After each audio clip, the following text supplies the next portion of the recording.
Hello hello friends, hi.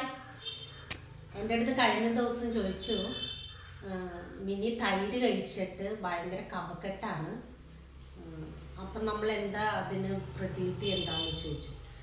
അപ്പം ഞാൻ ചെയ്യുന്നത്, എനിക്കും നല്ല കഫക്കെട്ടൊക്കെ ഉണ്ടാവാറുണ്ട് കേട്ടോ.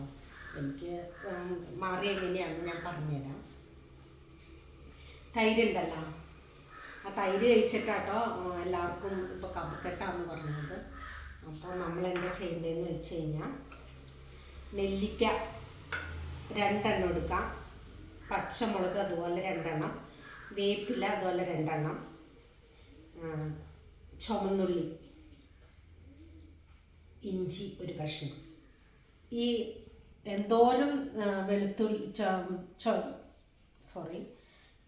എന്തോരം നെല്ലിക്കയാണ് നമ്മൾ എടുക്കണത്, 2 നെല്ലിക്ക എടുക്കുകയാണെങ്കിൽ അത്രയും തന്നെ വേപ്പില എടുക്കണം. അത്രയും തന്നെ നമ്മുടെ തേങ്ങ എടുക്കണം.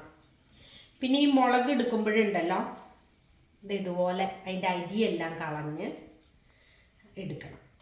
ചുമന്നുള്ളി, വേപ്പില, ഇഞ്ചി ഇത്രയും ചേർത്തിട്ട് നമുക്കൊന്ന് അരച്ചെടുക്കാം. അരച്ചെടുക്കുക മാത്രമല്ല, അരച്ചെടുത്ത് കഴിഞ്ഞാൽ പിന്നെ നാളെ ആവട്ടെ, നാളെ കഴിഞ്ഞാവട്ടെ, കുറച്ച് നേരം കഴിയട്ടെ എന്ന് വിചാരിച്ചിരിക്കരുത്. അരച്ചാൽ ഉടനെ തന്നെ അത് കഴിച്ചു തീർത്തോളണം. പിന്നെ അത് വെച്ചോണ്ടിരിക്കരുത്. അപ്പം അതിൻ്റെ ഇത്രയും സാധനങ്ങൾ നമ്മൾ എടുത്തിട്ടുണ്ട്. നമുക്ക് എത്രയും പെട്ടെന്ന് അരച്ചെടുക്കാം, അപ്പം തന്നെ കഴിക്കുകയും ചെയ്യും. അരച്ചെടുത്തോട്ടോ.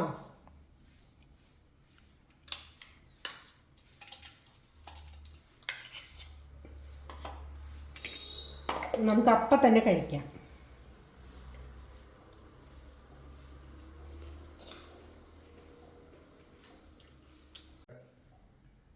നമുക്ക് കഴിക്കാം കേട്ടോ.